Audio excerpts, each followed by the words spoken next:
on this video because you're interested in learning how to brew beer at home.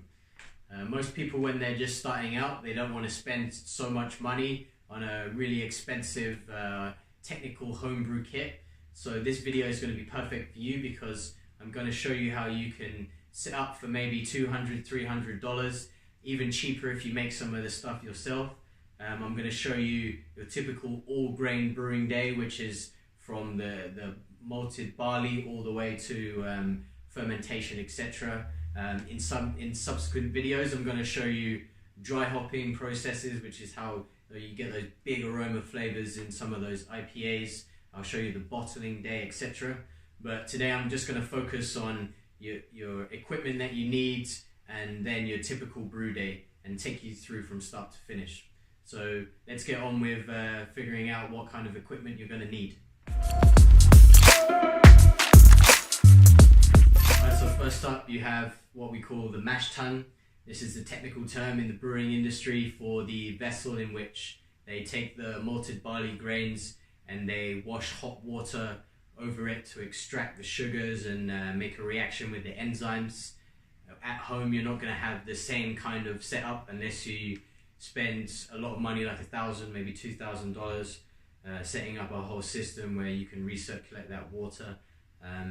But if you're just starting out and you want to just figure out home brewing and you don't want to spend too much money, this what I'm going to show you is perfect. So you can pick up what is basically like a Gatorade water cooler. This one is pre-converted. You can have a go at converting one yourself. It might be a bit cheaper, but it involves drilling holes, etc. But it's much easier if you just pick up one specially made from a homebrew store. It comes with a ball valve like this. This is great for attaching hoses. This one is 30 liters, which is more than enough for your homebrew setup. You can see it's just like a normal cooler. To go with it, you're gonna need something like this, which is like a mesh filter. This is the cheapest option you can get. It fits right inside. You just fit it to the tap here. So the idea of it is that when you're drawing what we call the wort out, which is the water that has all the sugars from the grain in, when you're drawing that out, you want to leave all of the grain shells and all that dust and sediment inside the mash tun. So you need a screen, like a mesh screen like this. You can also get something called a false bottom, which is a little bit more expensive. It is a slightly better system because it makes it more even in terms of the water going through your mash tun. But this is good enough for me. I've been using it since I started and my efficiency is pretty good. So pick yourself up a mash tun and a little mesh screen. Alright, so next up is the kettle. You can pick yourself up a stainless steel kettle. Make sure that it has the tap on the bottom of it to make your life easier. You can pick up more expensive kettles that have a heating element inside, but for the purposes of just starting out, just a standard stainless steel kettle. I picked mine up. It's a 50 litre kettle. It's fairly big. I got it from a homebrew store. I'm sure you can pick up kettles for kitchens. I know restaurants have large stainless steel kettles like this. The tap on the bottom is important, and also you will need a lid because that will mean that you can heat things up much quicker with the lid on top. But other than that, it's just a standard stainless steel kettle. 50 litres, that might be a little bit too big. You could probably get away with 30 litres or so if you're only brewing 18, 21 litres of beer. So yeah, pick yourself up one of these. Buckets, lots and lots of buckets, all different sizes. This one is 30 litres. I have two of them. I also have two 10 litre size buckets. You can pick them up from the homebrew store. They're specially made for fermenting alcohol, so they have a tap on the bottom. This one has a thermometer. Also important that you know how many litres you're filling up your buckets with. They come with a lid that clips into place, so it's like quite firmly clicks down. Also importantly, they have this hole on the top with a little rubber around. This is because you're going to need to put in one of these, which is an airlock.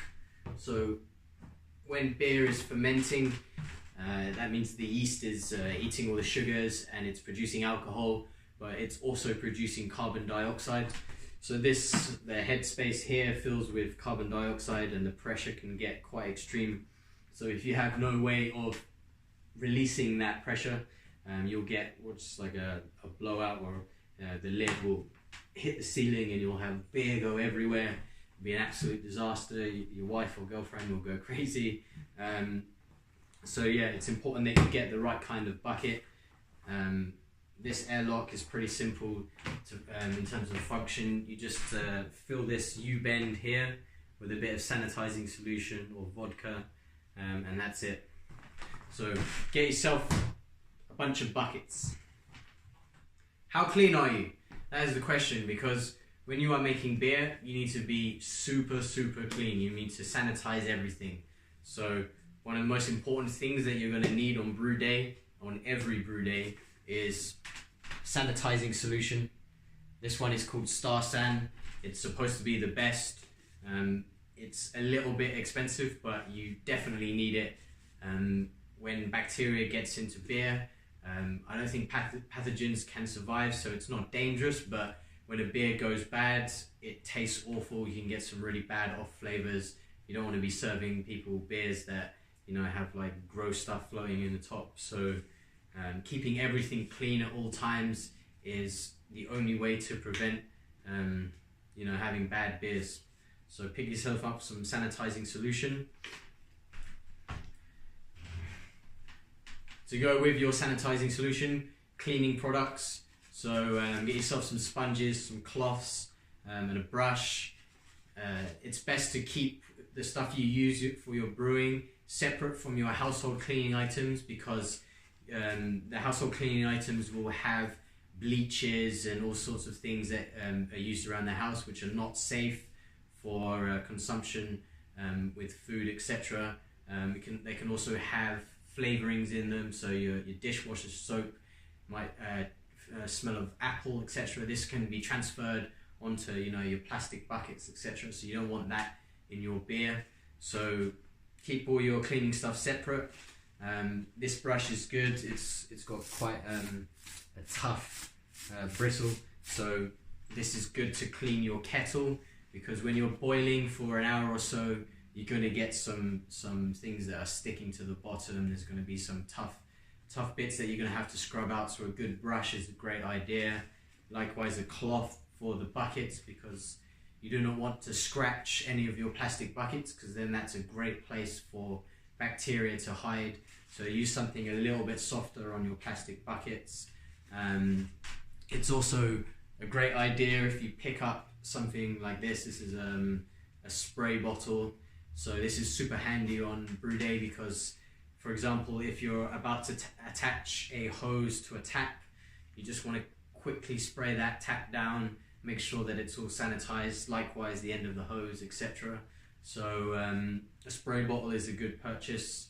It's also the reason why you have a few buckets, because on brew day I like to fill a bucket up with sanitizing solution, so that I can dip things in and out or keep things in that sanitized bucket whilst I'm not using them and they're not laying on the side picking up who knows what. The Star San, it's pretty straightforward. You mix, I think, 10 to 15 milliliters every 10 liters. So you just fill up this little section here. So yeah, pick yourself up all sorts of cleaning products and sanitizing solutions. Extremely important. Common beginner's question when using Star San. It's a foaming agent. When you wash your buckets, etc., it's going to foam up. It's going to be all over the place. This is a good thing.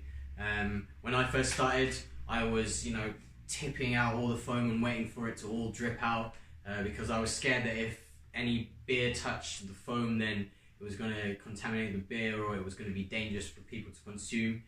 but now I know that do not be afraid of the foam. The foam is good.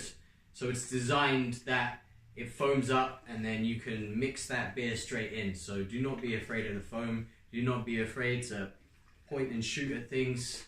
Star sand all over the place. Just scrub everything with star sand. Always scrub everything with star sand. Don't be afraid of the foam. So if you've ever been in a college fraternity, you might already have one of these.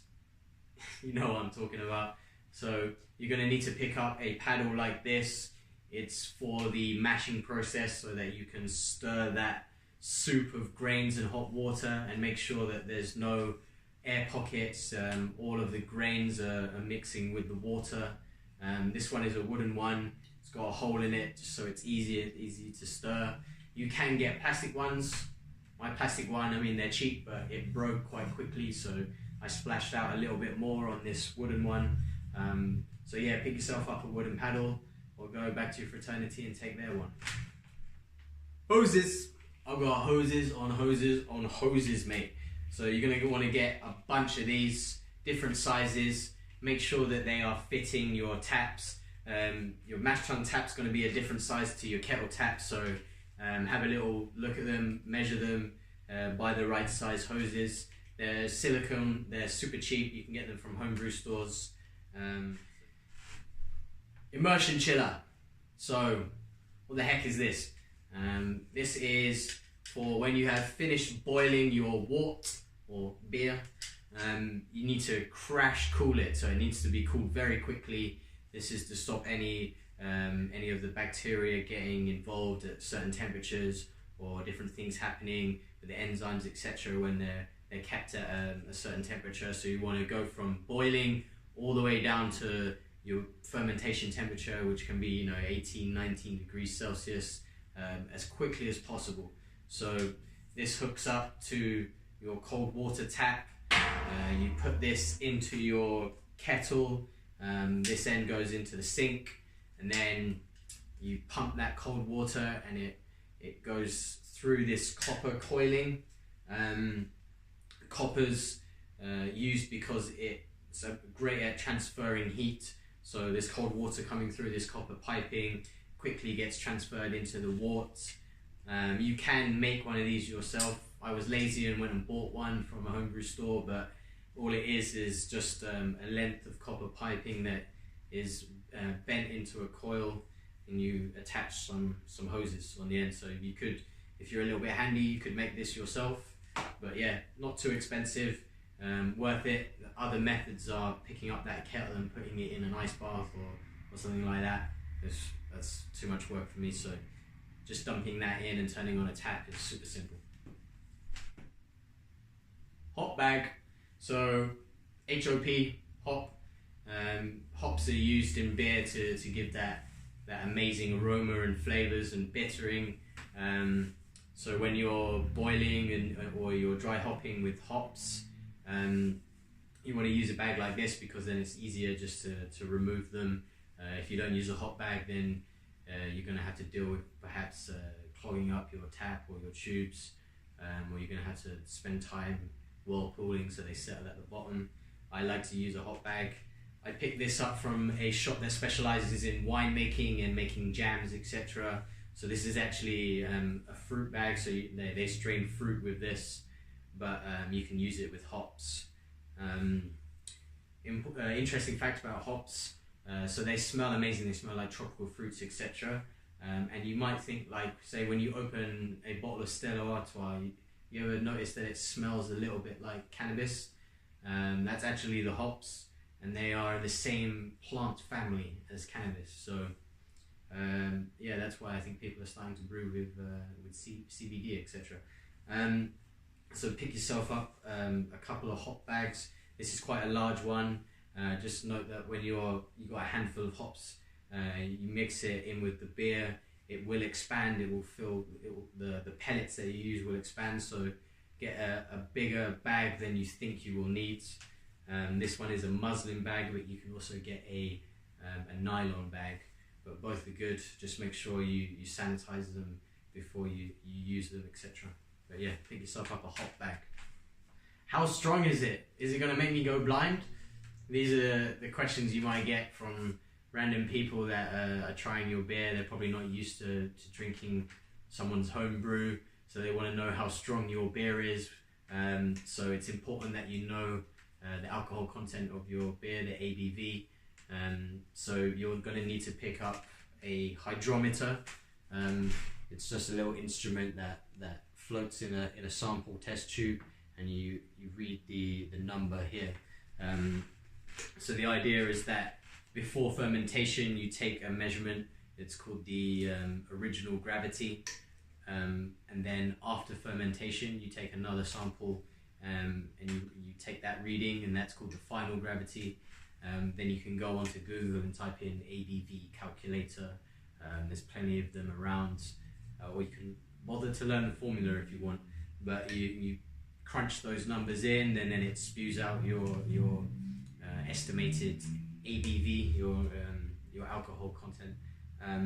Also, this is essential in terms of your brew day, in understanding your equipment, understanding your brew house efficiency. This is so you can make adjustments to your planning, your recipes, etc. Because everyone's brew house, everyone's equipment is slightly different. So you want to take readings after you have done the mashing. You want to take readings before you boil. You want to take readings after you boil. You want to take readings after fermentation. All these numbers get input into your brewing software, such as Brewer's Friend, and this can help you understand your brewing equipment and type in your efficiency, and then the software can adjust the recipes to make sure that you're hitting your targets, your gravity targets, as you're going through your brew day. Digital scales, super useful. When I first started, I had some analog scales and it wasn't very accurate, and I quickly found that I needed some digital scales that can measure to the gram. So you're going to be wanting to weigh out your grains. You want to be hitting certain weights for your recipe, but more importantly with the hops, they're if you're already brewing 18 liters, you might only have like 21 grams of hops or something to be putting in at a certain time. So you need digital scales that can tell you accurately what the weight is by the gram. So pick yourself up some digital scales, or steal your mum's or your wife's, etc. Digital thermometer, exactly the same as the scales. You want to be able to accurately read the temperature of your strike water, the water that you're going to be mixing with the grains. Temperature is important in the mashing process. There's a window of the temperature in terms of mashing, and how the enzymes react at that temperature. So it's important that you know exactly what the temperature is. This one is from a homebrew shop. You can set an alarm, so you can set your kettle heating up that water. You can go and relax, watch TV, and your alarm will go off when it hits that temperature, so you can come back and you can start. So they're not that expensive. Digital thermometer over an analog one, because it's more accurate. You can also, it's got a long wire, so you can keep this in the brewing kettle or the mash tun and still see your reading quite easily. So yeah, pick yourself up a digital thermometer. Alright, that's pretty much it for the equipment you need for your brew day. But if you're going to the homebrew shop, or you're shopping online and you want to buy everything all at the same time, a few other items that you may want to pick up for bottling day. First one is this bottle capper, just so you can easily put bottle caps onto your beer bottles. So related to that is your bottles for your beer. There's two types. The first one is the one you're used to, the one you crack open the cap. If you're gonna use those, you'll need your bottle capper. You can also pick up these ones that have a swing top. So it's pretty simple. I'm sure most of you know how to use this. Just pops off, reusable. I started out with these ones. I thought they looked pretty cool. They're 500 milliliters, so it's like a pint of beer for me. I thought that was perfect. I started out, I bought 40 of them, quickly realized that I love brewing, and I'm going to be cycling through different beers quite regularly. Some of them are going to be conditioning, some of them are going to be in the fridge. So I started collecting beer bottles from everywhere, from friends' house parties, you know, beer I was drinking. So that's why I picked up the bottle capper, because you know, the beers you buy from the shop are all with caps on. So it's much easier, much cheaper if you're just going to collect those bottles, to pick up a bottle capper. Also, for your bottling day, you will need to pick up this bottle brush. This is, again, back to everything needs to be properly sanitized, including your bottles. So this is pretty simple. It can go inside the bottle and it gets everywhere, and you can, you know, scrub out each of your bottles. This is a bottling gun. This makes your life so much easier on bottling day, because bottling day involves, you know, going through, you know, like 60 bottles sometimes, and you're turning the tap on and you're putting the hose into the bottle and waiting for it to fill up and checking where it is. If you have one of these, it's super quick. You just attach the hose from your bucket with your beer in, and you turn the tap on. The beer doesn't come out unless you press the gun down. This little hose goes off you have it into like a jar of sanitizing solution. This end goes into the bottle, so you press the gun down.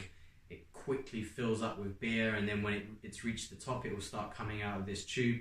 That's when you stop, and then when you pull it out of the bottle, this here is enough to displace enough of the beer so that you're left with the perfect amount of dead space in your bottle, because you're not supposed to fill it all the way to the top.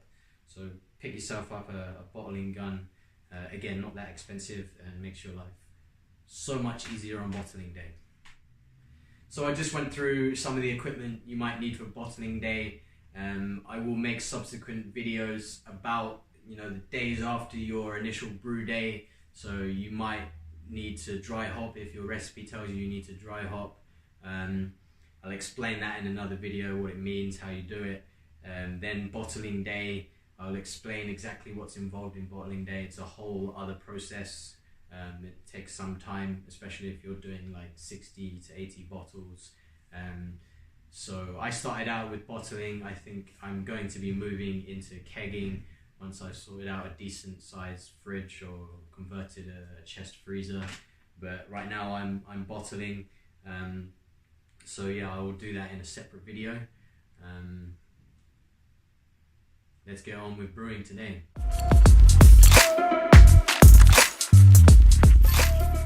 So first of all, you just want to know, tell me in 30 seconds the basic process, just so you can get it in your head, you can understand it, and it's not so daunting. So let me just quickly run through what the brew day process is like, what it involves. So basically, you're going to start out with heating your kettle up with a whole bunch of water. Your brewing software is going to tell you exactly how much water you're going to need for the batch size that you are making. So you get that heating up on your kettle. You get your grains all weighed out. You put that in the mash tun. Once that water is hot enough, you add what your software is telling you, the amount into the mash tun. That is extracting the sugars, and the enzymes are doing their thing for 60 minutes. And then you take that sugary water, which is called the wort, out. You add it you keep it in a bucket. You then take more hot water that you've been heating still in your kettle. That's when you wash through. So the first lot of water is called the strike water. Then the wash through water is called sparging.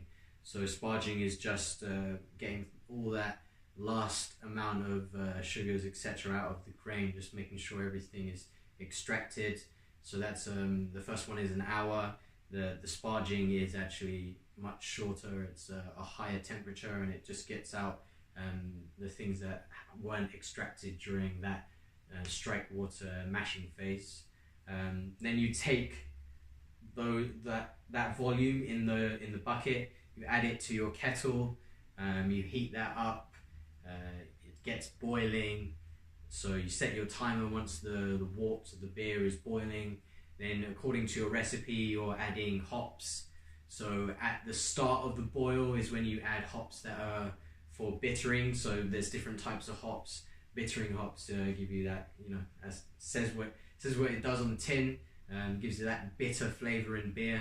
So those get added early on in your boil, and then for your aroma and your flavor hops, they come in, with like 20 minutes, 15 minutes, 10 minutes left in your boil. So according to your recipe, you'll be throwing hops in at different times. And then once the boil is finished, you are quickly crashing that boiled beer down to room temperature with your immersion chiller. Once it's at room temperature, you're aerating it so that when the wort has been boiling, it's removing all of the oxygen. That's what happens when you boil water, for example. The oxygen is being removed. So yeast, when it is doing its thing in the beer, it needs oxygen. It's like us, it needs oxygen to breathe, to do its magic. So you need to aerate that beer. I do it just by dropping it into my bucket from a height. That's usually good enough to reintroduce oxygen. And then once it's oxygenated, you're adding your yeast that you have prepared earlier in the day. Slap the top on that fermentation bucket, get it in your controlled temperature environment. I'll talk more about that later.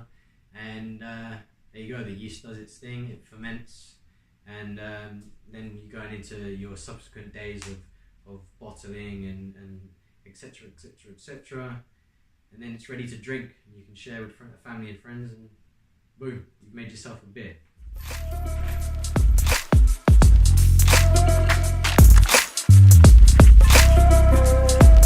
Okay, so first of all, you will need to fill the kettle with enough water according to your recipe. You need to be able to heat enough water up to be able to do the initial mashing in, but then also to do a sparge. So check your recipe. If you're using Brewer's Friend, it will tell you exactly how many liters that you need to heat up. So I am lucky enough that my tap at home allows me to stuff a tube down it. If you have a slightly different tap that is perhaps too small, or you cannot unscrew the filter, you can buy adapters that can fit onto the tap. So yeah, now I'll fill the kettle with tap water and heat it up to the desired temperature.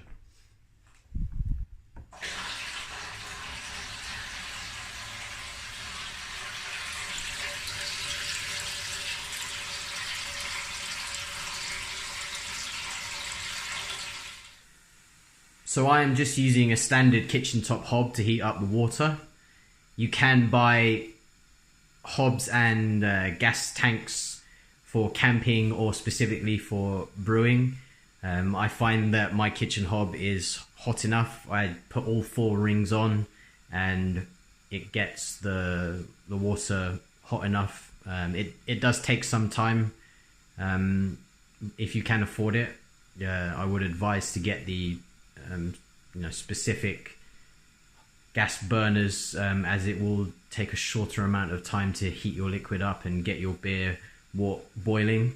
But with my current setup, I'm dealing with this okay. It takes me maybe an extra hour or so in my brew day. Okay, so for a pale ale recipe, you are, depending on which recipe you are following, you are likely to have a base malt of pale ale or Maris Otter. This usually accounts for perhaps 90% of the grain bill for an American pale ale. You will also likely have a small percentage of a specialty malt such as Munich or Vienna. So this adds just a bit of colour and a bit more maltiness to the flavour. And then also you will have some other additions such as wheat. Some people put flaked wheats in their recipes to help with head retention. I'm going to be using flaked wheat today for that exact purpose. One thing that you need to note when you are buying the grains for your brew day, most homebrew shops have the option to have them pre-crushed. I would recommend this because if you do not have them pre-crushed, you will need to purchase a mill. You can make them. There's some videos on YouTube to show you how to make the mills, but just for your ease, you can have the homebrew shop pre-crush the grains so that it opens them up and allows the sugars to come out when you are mashing. You will also have hops that you will be adding to the boil and also dry hopping afterwards.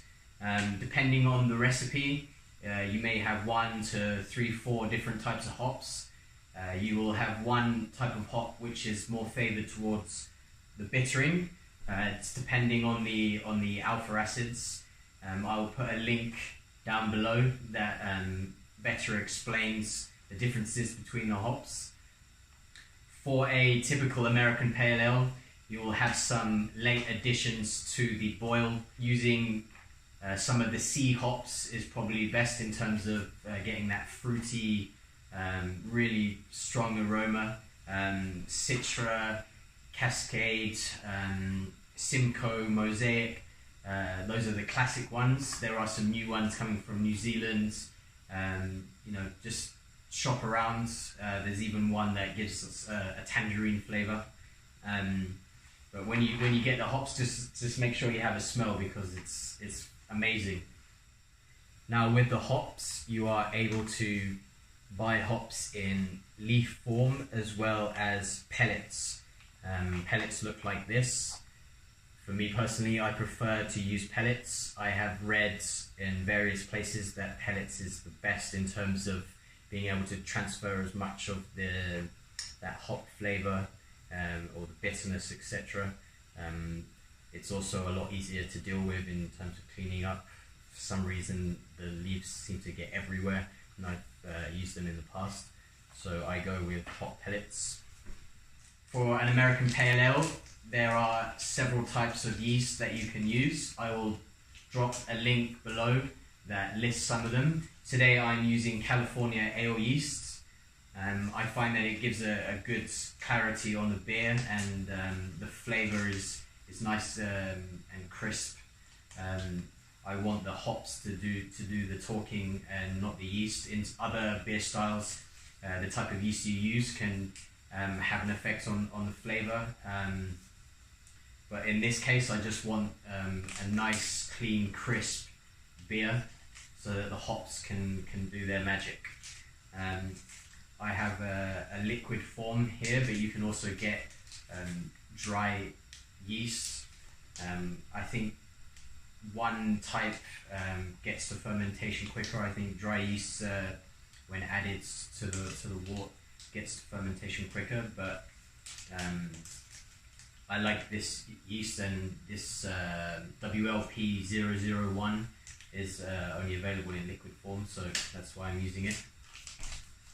On brew day, if you are using liquid yeast, you should take out the yeast from the fridge because you are normally storing the yeast in the fridge to preserve its lifespan. But on brew day, it's important that that yeast becomes acclimatized to room temperature. So at the start of your brew day, just take that yeast out of the fridge. It will, emerge from its slumber and be ready to begin fermentation when you've completed the brew day. So I tend to use a website called Brewer's Friends. I think it's really helpful in inputting your recipes, whether you're copying someone else's. There's a bunch of forums and blogs where you can find people sharing their recipes. It's also good to create your own recipe. You input all the information in terms of the ratio of malts, etc., and it calculates everything together, and then you can click start brew day and it will give you the list of the steps that you need to take.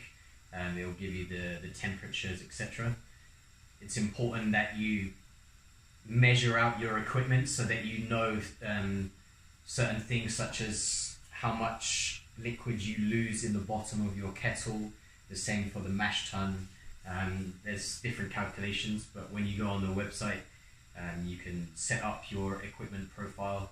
And another thing that Brewer's Friend is also good for is when you are inputting the recipe, it will give you the ranges for the style. So you can select, in this case, American Pale Ale, and then it will tell you if your recipe is matching the style in terms of ABV, SRM, which is the color, the pH levels, as well as the IBU, which is the bitterness or determined by the amount of hops that you are using.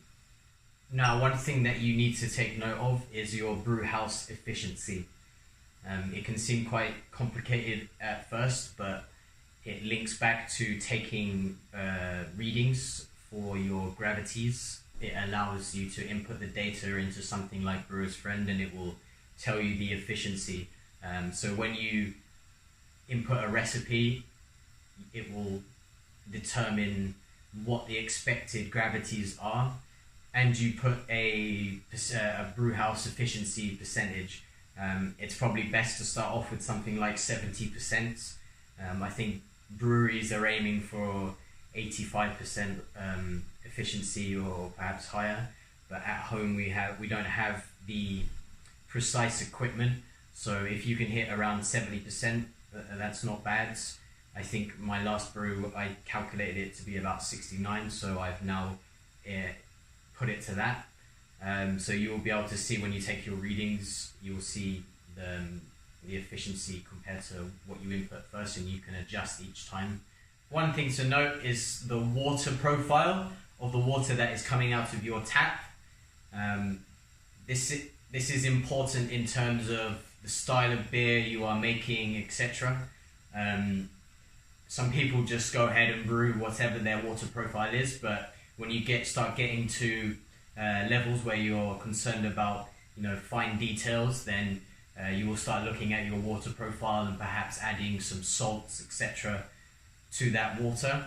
I am lucky that I live in Geneva, Switzerland, so the water supply is coming from the same source as Evian water, so the water profile is perfect in terms of beers like lagers and pilsners, etc., which is why most Swiss beer is these types of beers. I think it's okay for me to use this water to make a pale ale. I don't add any sort of additives to my water to change the profile. If you want to understand why water profile is important, you can research into this. It's quite interesting because it goes into the history of beer and explains why different beer types have emerged in different parts of the world. So London is famous for its London porters, and this is because the water profile is quite hard in London, and so it suits a darker beer like a stout or a porter. And then you have the water profile in the Czech Republic or Germany, which is more suited towards lagers and pilsners. So yeah, go and check that out. I think one good thing about learning how to brew is also learning about the history of beer and understanding why certain beer types have come about, and their makeup and their history. So yeah. One thing I like about Brewer's Friend is that when you click on your brew day, it takes you to a page in which it has a checklist. If you don't have Brewer's Friend, I think it's a great idea, especially if you are new to brewing, if you have your checklist. On my first few brews, there was things that I was forgetting to do, and it can be a small thing that ends in a disaster. So you don't want to waste your day brewing and then find that you've forgotten to do something. So it's great if you just write down everything and you check them off one by one. But as I said, Brewer's Friend has that for you. It's a great little tool to use. Okay, so depending on the recipe that you are following, it will tell you a strike temperature. This is the temperature of the water in the mash tun when you are mixing with the grains and you are mashing in. I am heating my strike water up now. The strike water varies between around 150 Fahrenheit to 160, etc. When you are mashing in the higher temperature range, up in like 157 Fahrenheit, etc., you are creating a more full-bodied beer because you are affecting the enzymes in a way that produces more dextrose, which will make a fuller beer. This is good for something like a stout, etc. The middle range will be less body, and if you're going for a super clear light lager, then you might want to be mashing at the lower end of the temperature range at around 151, etc. So for my brew day today, I am heating my strike water up to around 168 to 169 Fahrenheit. This is so that when I put it into the mash tun to mix with the grains, I'm hoping to achieve a mash temperature of 154 Fahrenheit. This is about middle in the temperature range. Another thing to note is the time of your mash. Depending on your recipe, it will give you the time. Some brewers use something called an iodine test. So the idea when you are mashing is that you are converting what's in the grains into simple sugars. And after a certain amount of time, it can happen in half an hour, it can happen in 45 minutes. You will have extracted all you can. So with the iodine test, you can take a sample and you drop some iodine in it, and the color changes, etc. I don't tend to do this. I usually mash for around 1 hour. I find that usually hits the gravity reading that I'm looking for pre-boil. But yeah, if you want to get technical, you can look at it. Some people have found that they can mash in only 30 minutes and they've hit that gravity, so you could save yourself some time. But I find around 60 minutes is usually fine for an American Pale Ale. So in your recipes, when you're looking at them, you will see something called the mash thickness. This basically means the volume of the strike water, which is the amount of water you're putting into the mash tun to mix with the grains, divided by the mass of the grains in kilograms, I think. Professional breweries get quite technical with their mash thickness. For the home brewing sense, I tend to have mine at around 1.45 quarts. You can go as low as 1.25. It's good to read about the differences in the mash thickness, but for my brew day today, I'm going with a 1.45.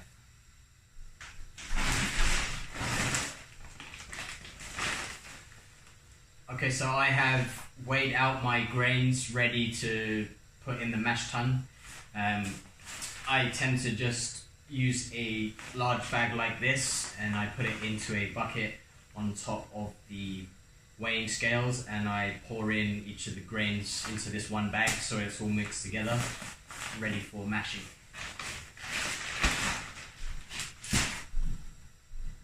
So depending on your recipe, you are heating up your water in the kettle. Your recipe will tell you how much water you need. If you're using Brewer's Friend, it will tell you how much you need for the strike water, but it will also tell you the total amount of water that you need to heat up. Because you're not just heating up your strike water, you're also heating up enough water so that you can do your sparge. So the idea is that the initial heated water, in this case I'm heating up 4.2 US gallons, goes into the mash tun. You leave that for 60 minutes, and then once the 60 minutes is up, you need to remove the wort from the mash tun. I will get into that later. There's a technique that you need to use in order to ensure that you are leaving all of the grains behind and it's not coming through into the beer worts that you're going to boil. But then the remaining water that you are heated up, you will use that to then sparge, which is basically washing hot water over the grains to get all of the last amounts of sugars out of it. But your brewing calculator will tell you exactly the amount of volume of water that you need for each stage and the temperatures that you should be heating up to. Alright, so most people will tell you that you need to preheat your mash tun. I'm a bit lazy, so I just pour my grain straight in, and then once the strike water is at the right temperature... It's raining outside, it's a bit of a thunderstorm. Anyway, so yeah, once your strike water hits the right temperature, I just pour it straight into the grain that's in the mash tun. Yeah. Okay, so my strike water is at the correct temperature. This is showing you in Celsius. So now I will transfer 4.2 US gallons into the mash tun. This is just over 15 litres, I think. So when you are transferring the water to the mash tun, you will need to measure how much water you are taking. So I need just over, I think it's about 15.8 litres. So I use a small bucket that has a measure on the side. You can also have notches inside the kettle. There's different ways, but you just need to make sure that you are putting the right amount of water into the mash tun. So I will now transfer the water.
So this is 5.8 litres to make the right volume.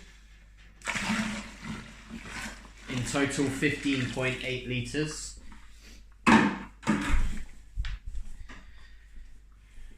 So now I'll just stir around with this big wooden paddle and just make sure that there are no pockets where the grain is still dry.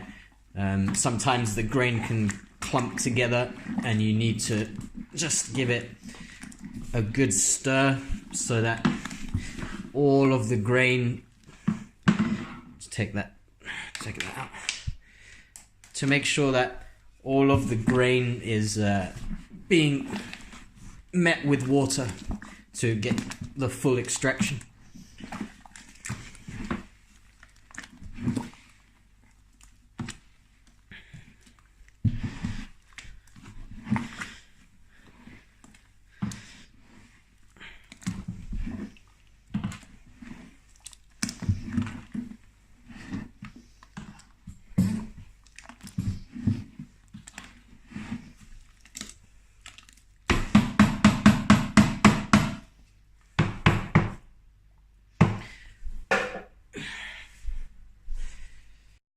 So if you saw just now, I put this thermometer on the floor, so I just took it and gave it a little wash with sanitizer just to make sure. So now I just need to make sure that my mash temperature is at the right level, it's good just to drop the thermometer into there and then put the lid on and leave it for a couple of minutes. So as you can see, the temperature of the mash is just slightly too low. I should be at 67.7 Celsius, which is I think 154 Fahrenheit. So as it's a little bit too low, you can go into Brewer's Friends and you can go to the mashing section of the brew day, and there's a little tab that says add boiling, and this is so you can raise the temperature. So you type in the current temperature, and then you type in the desired temperature, so 154 Fahrenheit, and then it tells you how much boiling water that you need to add to the mash tun to raise the temperature to the desired level. So right now I am just boiling some water in a pan that I have just sanitized. So yeah, hopefully this boils quickly and I can get the temperature to the right level. Okay, so the water just finished boiling and I need to add 1 liter according to Brewer's Friend. So let me just measure 1 liter here.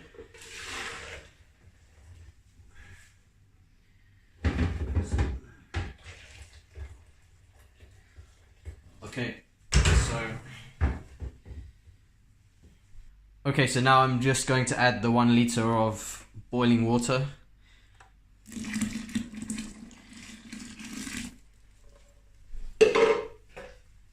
I'll give it a quick stir to mix it up, and hopefully this will bring the mash temperature to the desired level.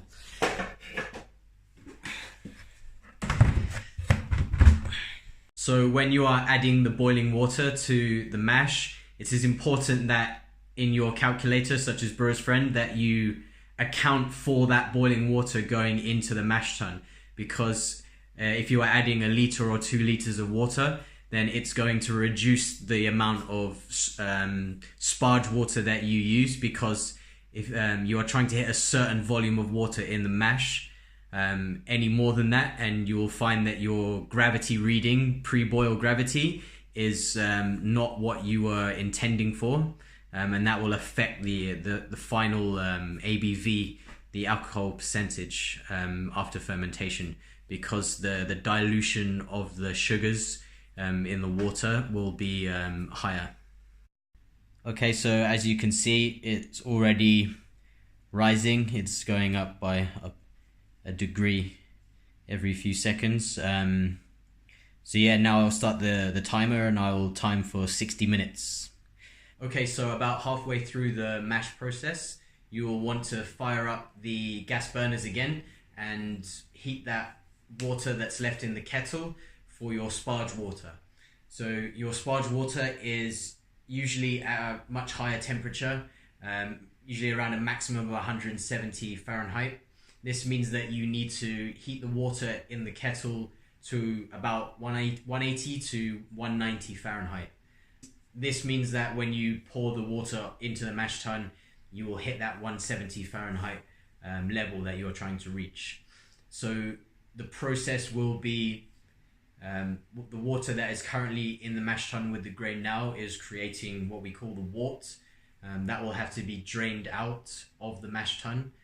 Once that is drained out into a separate container, you will then bring the sparge water into the mash tun to wash it over the grains. I usually leave it for about 5 to 10 minutes for that sparge water to interact with the grains, and then you will drain that sparge water into that same container to form the wort that you will then transfer to the kettle for the boiling phase. Now that the mash is complete, you need to drain the wort out of the mash tun before you can sparge. So you have to use a technique that is called Vorlauf. I think it's of German origin, but basically it means you need to make sure that there are no bits of grain that are coming out with the wort. So the idea is that you take a jug like this and you drain drain the water out, you fill it up to about here, and then you recirculate it back into the mash tun, gently pouring it into the top. And you do that a few times until the wort that is coming out into this jug is running clear, and there's a nice bed at the bottom of the mash tun, which is acting as sort of a natural filter, so that all of the wort that's coming through is completely clear. So I will show you now. So you want to open the tap to a reasonable speed, not fully open because you can block the valve with the grain. So I usually do it at about half open, so you get a nice flow. The idea is that the grain inside is compacting around the tap here, and it's creating a natural filter. So as you can see, hopefully inside here you can see there's bits floating around. So we want to get it so it's running clear.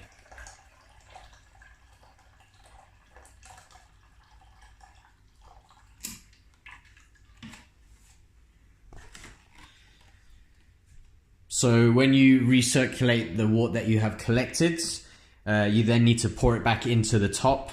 You should do this carefully, because you don't want to disturb the grain that has formed that filter at the bottom of the mash tun.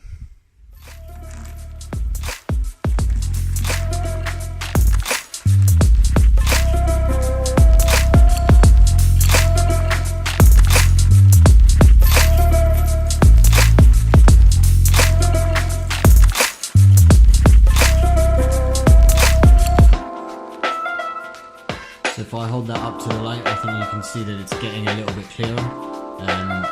You want it so there's no bits floating.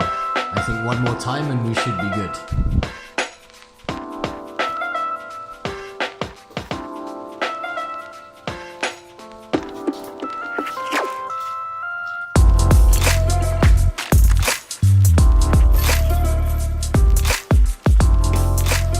Okay, so this is the last fall off, and then I will transfer the wort that is now running clear into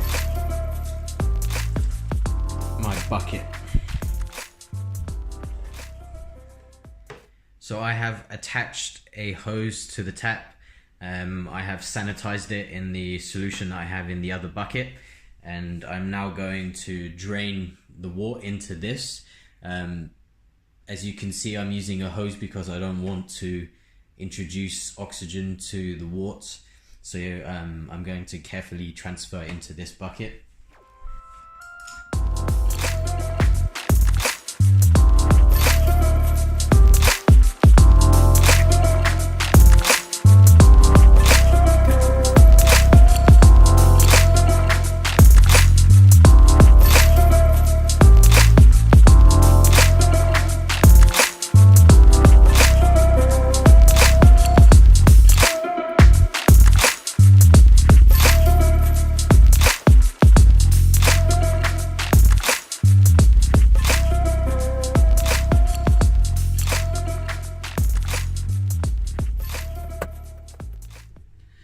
Okay, so now that the wort has been drained from the mash tun, it is time to sparge. I have been heating the water in the kettle up to the sparge temperature, which is, as you can see, it's been reached. So now that I will sparge, and this involves, I think 4.4 US gallons in my recipe, to wash over the grains. As I said before, I will leave it for 5 to 10 minutes for it to do its thing, and then I will then vol off again to ensure that no grains get into the wort that I have in the bucket. So yeah, that's what's next.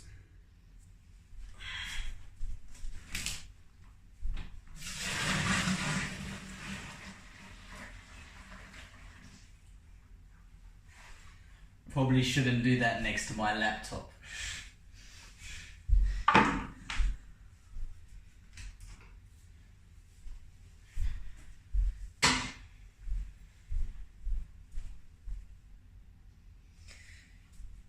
Okay, so this is up to 16 litres. So that's my sparge water in. I'm going to leave that with the top off for about 5 minutes, I think. Okay, same procedure as before. I'm going to vol off to make sure that there's no grains coming out in the worts. So yeah, let's go ahead with that.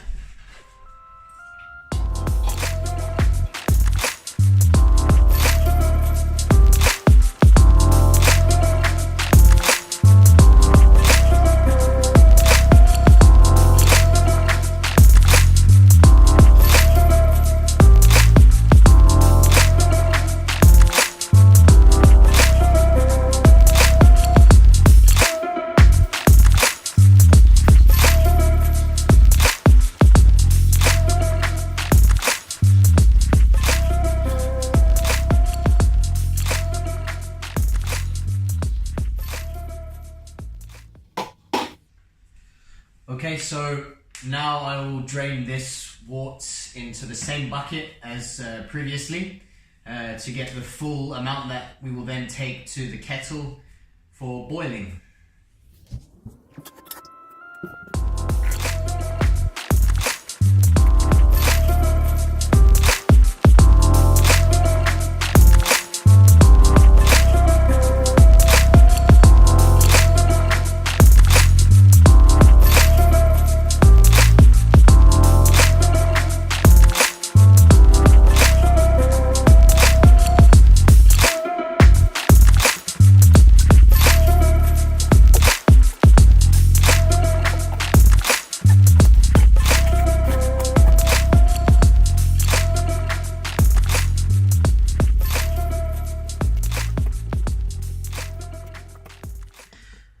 Okay, so the calculations told me that once I drained all the water out, I should be at about 27.2 litres, which looks just about right. So this is why it's important that you measure the dead space in your mash tun and your kettle, etc., so that the calculations on your brewing program, your software or brewer's friend, etc., can get it spot on like it has here. Okay, so the next step would be to take a gravity reading. It's pretty simple. You just fill this tube up, making sure that you leave enough space in there for this to be dropped in to give you your measurement.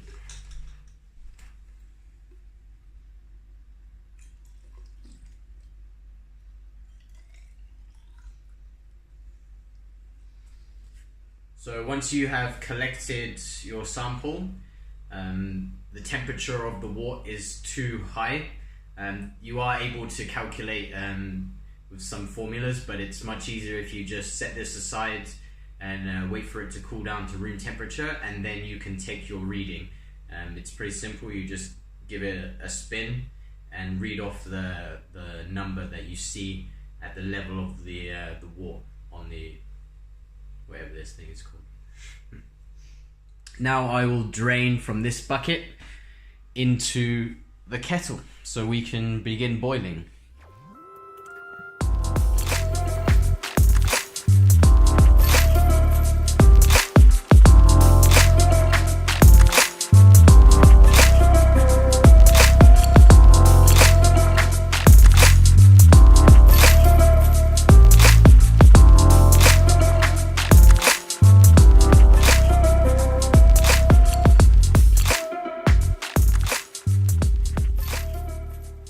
So one good reason for transferring into a bucket before you go into the kettle is that you can catch those last few bits of sediment that you didn't quite manage to filter out from the vol-off stage. So we'll keep that in the bucket, and the kettle is full. So let's get boiling. So you fire up the gas burners and you heat it up so it can start boiling. I advise that you put the lid on the kettle whilst you're getting it to the boiling temperature. This is just for speed, but you have to be careful to keep checking, because one of the worst things that you can do during this phase is having a boil over. and this would mean that you would lose a substantial amount of water, and it would affect your gravity and the alcohol percentage, etc. of the beer. So be wary for a boil over, and once you see that it is reaching boil, take that lid off and allow it to boil in the open. So whilst you are waiting for the wort to reach boiling point, it's a good time to prepare your hops and sanitize your bag. Depending on the recipe that you are following, there are certain times that you need to add the hops to the boil. So when you add them early on in the boil, that means that the hops are going to be bittering the beer. And the later on in the boil that you add, say with 15-20 minutes to go, that is for aroma and flavor hops. So in my recipe, I'm going to be adding some bittering hops at the beginning, and then I've got some really flavorful, big aroma hops to add in with about 20 minutes to go, 15 minutes to go. So it's good if you weigh out your hops now and have everything prepared, because when that time comes, you want to be able to just quickly throw it in, and you don't want to be wasting time weighing out the hops. So the idea is that you wait for the boil to begin, so you can see that it's rolling over inside the kettle. Then you start the timer. So if on your recipe it says the hop addition is at 60 minutes, that means that you add it with 60 minutes to go left in the boil. So for this recipe, my boil time is 60 minutes. So I will add the hops at the beginning. As soon as it starts boiling, I will add the hops, I will start the timer. And then you wait for it to come round for the time, and then with, depending on the recipe, 20 minutes to go, you have your next set of aroma hops lined up, and you throw them in when that time reaches. It's as simple as that. So just a little side note, if you're using your kitchen gas burner, you're going to be taking up the kitchen hob for a long time. It can take 4 or 5 hours for the whole process to finish. So first things is get the permission of your housemates, your wife, your girlfriend. Make sure that they have food available, as I can't be cooking right now and it's dinner time. I've got a cheeky takeaway, so now is the perfect time to chill out and eat whilst you're waiting for that boil, but keep walking back to check it just in case it's getting to that boiling point.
So as you can see, it has reached a nice strong boil. This is the kind of boil that you want to be looking for. If it's not strong enough, you can put the lid over but leave it slightly open.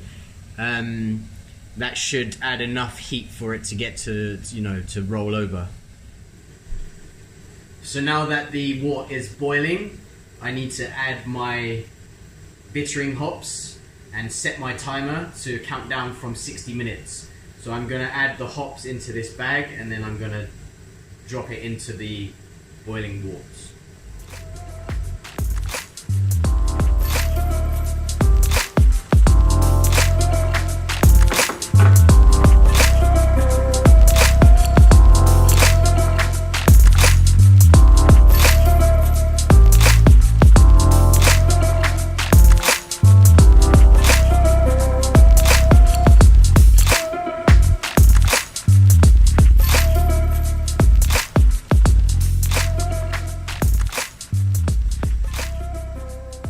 So I tend to just hang it over the sides. I do have a little clip, but I can't seem to find it right now.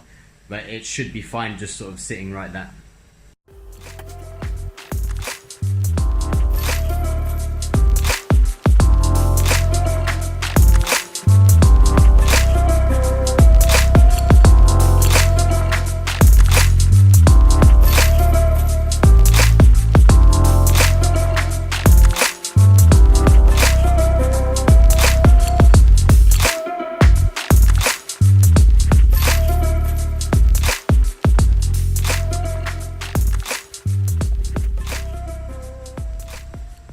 Okay, so now it is time to add the first of my aroma hops. These smell amazing. They smell like mango, citrus, like tropical fruits, like amazing. So now I gotta stick this in the bag. I've put the lid on for a little bit because the boil wasn't quite strong enough. So yeah, just add it to the bag.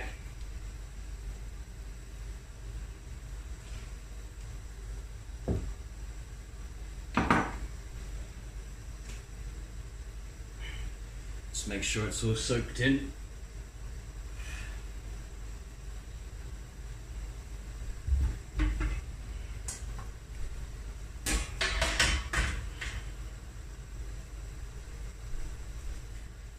With about 10 minutes to go, you want to take your immersion chiller.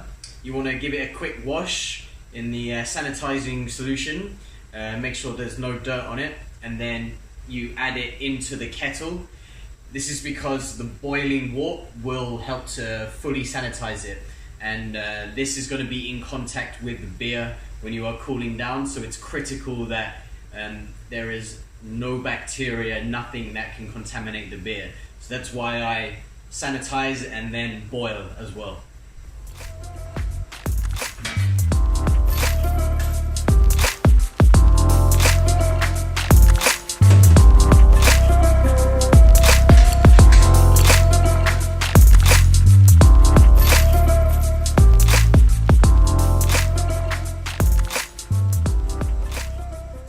There's only a couple minutes left in the boil, so now it's time to add the last of my aroma hops. So one last smell and add it in.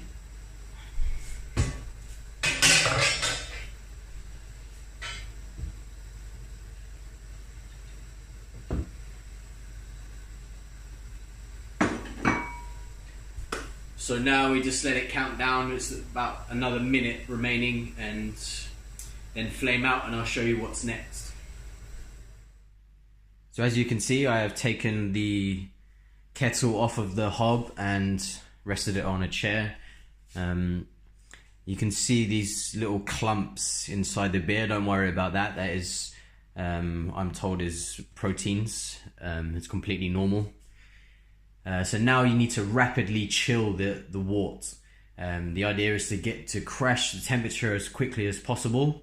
This is why you have the immersion chiller in there, and it is hooked up to the tap, and this end will pump out hot water, because as it goes through the beer it will turn from cold to hot, and eventually when this is running cold into the sink, you're starting to get that wort down to the right temperature. So you're aiming to get it down to the temperature that you want to ferment at. It can take some time, but yeah, the immersion chiller is the best option that I've found. Other people that put it in an ice bath, it's too much effort for me. So as you can see, the cold water is circulating and it's coming out hot from this end. I've covered the tap with a little dishcloth just in case the hose comes out and it sprays water everywhere.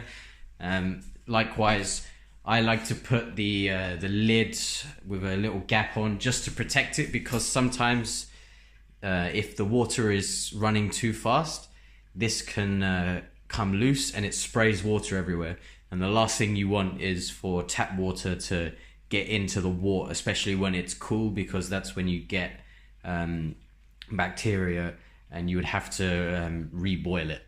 So I think it's better just to be cautious. As you can see, I have left the hops in. I mean, similar to how a professional brewery would do a whirlpool, etc. I think I'm just getting the most out of the hops, and you're getting a lot of the aromas infusing with the wort. So I just leave my hop bag in. Whilst that wort is cooling, it's a good time to go back and check that pre-boil gravity reading that you collected. It's at the right temperature now, so I don't know if you can see that, but if I can get it in focus, it's about 1.044. Typing that into a brewer's friend, that's giving me a pre-boil efficiency of 73%, so that's pretty good. So I'm trying to hit 1.054 for my post-boil gravity, which is called the original gravity. So let's wait and see. I'll take another reading once the wort has cooled down, and hopefully we've hit that gravity. So once the wort has chilled, it's time to move it into the fermentation bucket. The most important part of this stage is that the bucket is as clean as possible. So sanitize it, make sure there's no bits of dirt in there, have a good look in there, scrub it nice and clean, and make sure that nothing falls into the bucket whilst you're moving the wort over. So part of this phase is that you need to reintroduce oxygen into the wort. So during the boil, the oxygen is being removed from the wort, and that's I don't know, chemistry. That's what happens when you boil a liquid, boil water.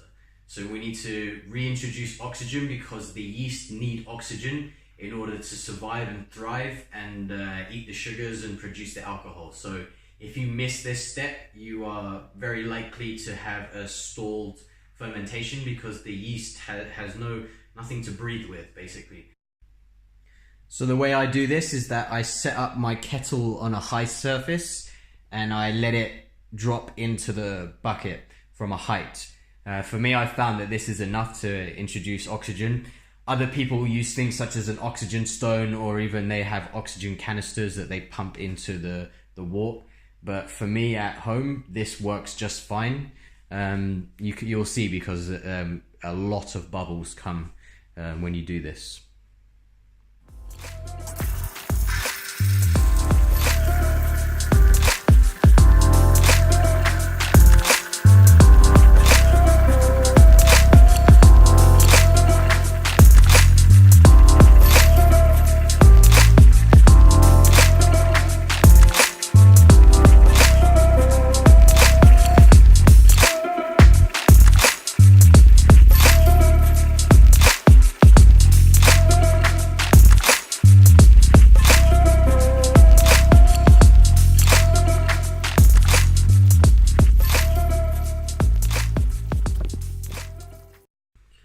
So as you can see, we've hit 21 litres. That was what I was aiming for today. So if you've done your calculations and you know your brewing equipment, etc., then you should be able to hit that 21.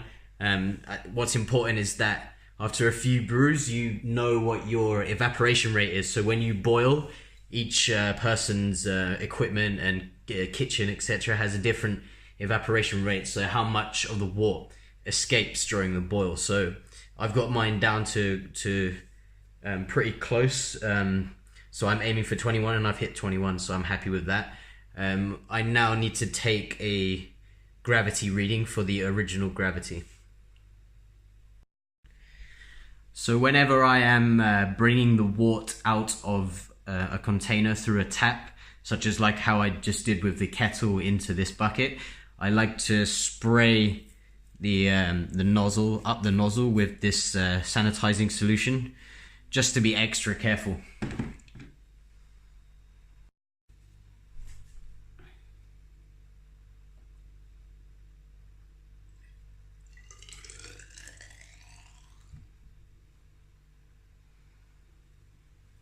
So I've taken the reading and it is coming out at just about 1.05253. It's close. I was aiming for 5.4.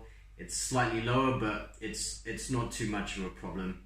I mean, this is home brewing, so if you're a professional brewer, you might be a bit upset. But I think 5.253 was a good effort for this. My setup is, in a kitchen.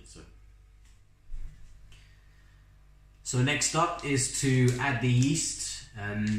If your wort is at the correct temperature, then it's all good to add the yeast. If you are having trouble getting it down, you can, as long as it's sealed up and everything is sanitized, you can leave it overnight or perhaps put it outside if it's cold outside and try and bring the temperature down further. But my wort is at the correct temperature. So the yeast that you took out of the fridge earlier in the day, it should be awake now, it should be ready for the beer.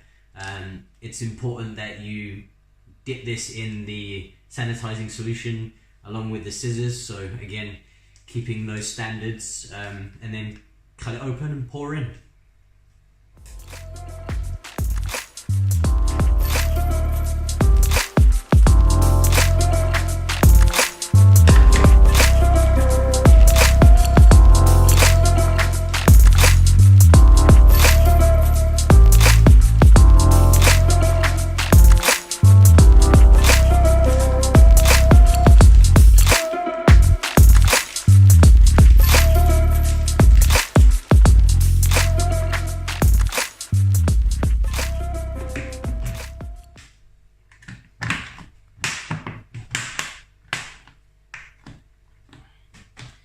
Get that sealed nice and tight.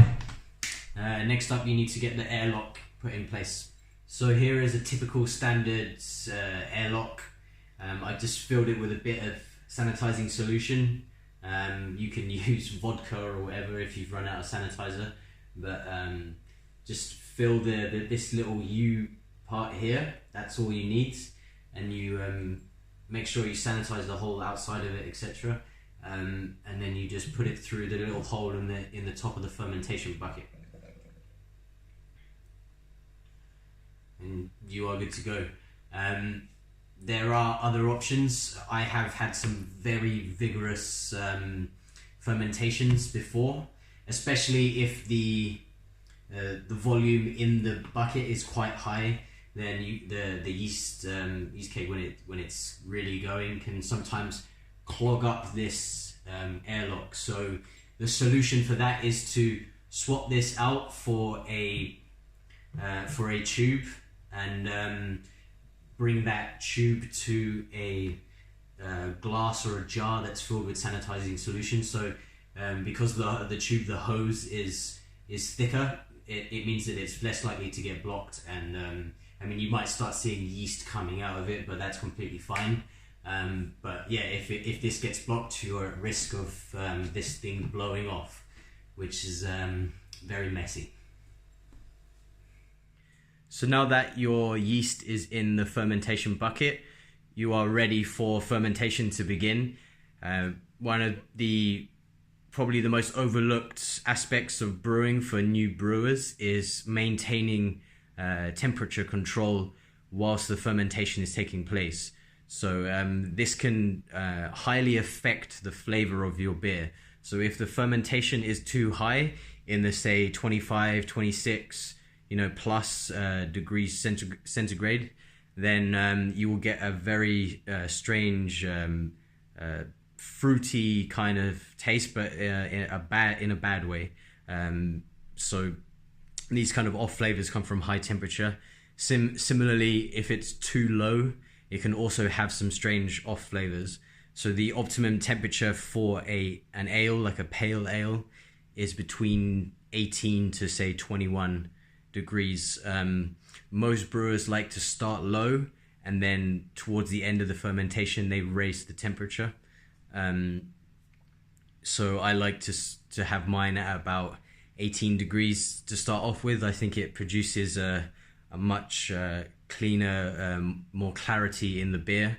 I like it, it's crisper.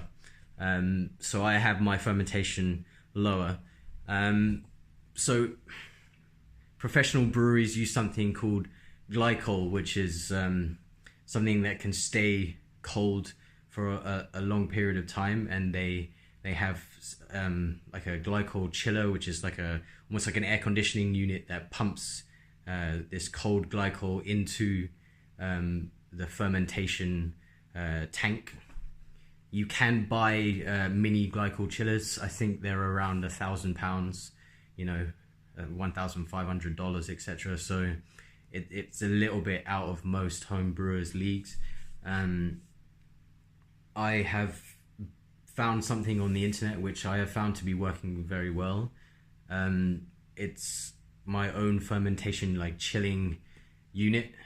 Some people convert fridges. I don't have a fridge that's big enough, and it's too expensive for me to go out and buy a fridge and convert it, or a freezer and convert it into a fermentation chamber. So I have created something, and I will share the link to the PDF. It's like the plans of how you make it. It's quite cheap to make. You just need to buy a PC, a personal computer, fanning unit, a thermostat, and some insulation, and that's all you need. So here we have my homemade fermentation chamber. As you can see, it's this polystyrene insulation. It's about 5 centimeters thick. It has this main chamber where you can put the bucket in, and then you have a hole cut out here, and then a chamber with a hole in the bottom where that sticker is, and then on this side is another chamber exactly the same, and in this chamber you will put bottles of frozen, like ice bottles basically. So you have to maintain in your freezer frozen bottles of water, and you just switch them out. They usually last all day, and then you switch, and then they overnight, and then you switch in the morning. And so this is like an ice chamber, and then you have a PC fanning unit that is hooked up to a thermostat, and then the thermostat, the thing that reads the temperature of the beer is here, and you simply get some bubble wrap just to give it some insulation, and you attach it. You just attach it to the side of the fermentation bucket like this, and the idea is that the thermostat is set to, you know, your fermentation temperature, and when the temperature raises above that, the fan turns on and pumps the cold air into the fermentation chamber, and it lowers the temperature of the beer, and then the warm air goes through this one and circulates around. I've found this to work quite well. It maintains a temperature of around 18 degrees, which is perfect for me, and then I just turn it off and raise it to like room temperature towards the end, so it goes up. Say if it's, you know, 21, 22 degrees inside this apartment, that's fine for the end of my fermentation. So yeah, I'll drop the plans, the PDF for this.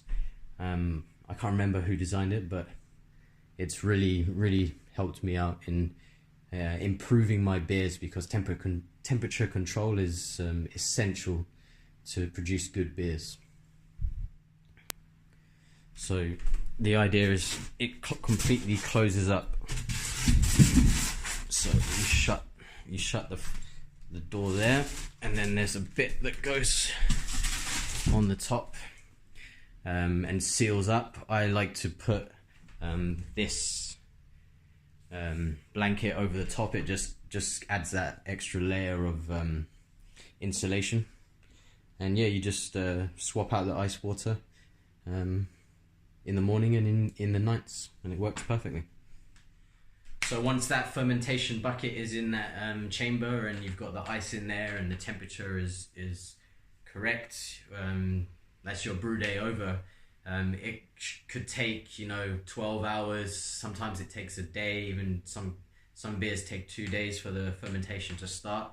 But once you start hearing that bubbling, then you know it's working, and it should take, you know, between 3 to 5 days for the primary fermentation to finish, and then you leave it for another week or so for the secondary fermentation. Depending on your recipe, you can also dry hop. So this just means that you add more hops into the wort after or during fermentation. There's different schools of thought on that, but this adds even more aroma to the beer. It's how you get those big IPAs and pale ales, the ones where you crack open that beer and it just smells like you're in a tropical rainforest or whatever. So yeah, I will talk you through that in a bit, but that's in a week's time. So it's important at the end of your brew day that you make sure you clean up. It makes life so much easier. The beer and the grains, etc., that are left over in some of your equipment can harden, and it can be really tough to clean. So I know it's a long brew day and you're probably tired, but just smash out that cleaning. It takes like 20 minutes, get it done, and then you can crack open one of your beers that you've brewed before. This is a brown ale. It's been a long day, so I'm gonna crack this open, have a bit of a chill session, enjoy this beer. This is my brown ale recipe. I'll talk you through this one on another day. Perhaps do a video about recipe design. But cheers.